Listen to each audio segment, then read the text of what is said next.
2024 వరకు చంద్రబాబు నాయుడు గారు పారిపోయారని మీరు అంటున్నారు అధ్యక్ష. మీరు నాకు తెలిసినంత మీరు ఎమ్మెల్యే కాదనుకుంటప్పుడు చంద్రబాబు నాయుడు గారు హౌస్కి వచ్చారు, శాసనసభ సాక్షిగా నా తల్లిని అవమానించారు అధ్యక్ష. అది గుర్తుపెట్టుకోండి. మీరు గౌరవ సభతో వస్తున్నారు, మా తల్లిని అవమానించారు. ఈ రోజు మీరు కావాలని పోస్టులు కూడా అట్టని పెడుతున్నారు.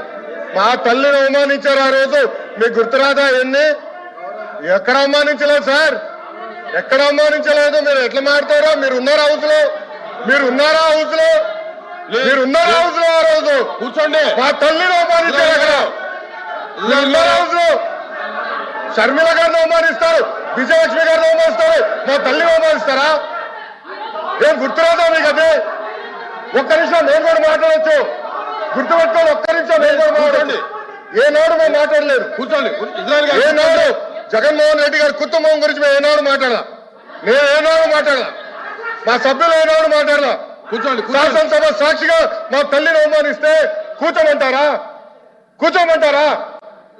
22 వరకు చంద్రబాబు నాయుడు గారు ప్రతిరోజు హౌస్కి వచ్చారు, ప్రతిరోజు హౌస్ నిలబడ్డాడు, సింగిల్ గా నిలబడ్డాడు. సింహంగా గుర్తుపెట్టు, సింగిల్ గా నిలబడ్డాడు, పోరాడాడు. ఆ రోజు మా తల్లిని అవమానించారు కనుకనే బాధ తట్టుకోలేక సభ బైకాట్ చేసి బయటికి వెళ్ళారు. కానీ ఎమ్మెల్యేలు ఉన్నారు ఇక్కడ. నిమ్మల రామారెడ్డి గారు వెళ్ళారు, స్వామి గారు ఉన్నారు, ఇతర గొట్టపాటి రవి గారు వెళ్ళారు. అది మాకున్న చిత్తశుద్ధి అండి. ఈరోజు మీ ఎమ్మెల్యేలు ఎందుకు రావట్లేదు అని అడుగుతున్నా. 10 మంది జగన్మోహన్ రెడ్డి గారు కాకుండా 10 మంది ఉన్నారు, రాలేదు. మా తల్లిని అవమానిస్తే కూర్చోమంటారు? ఇంకా మాట్లాడతాం మేము.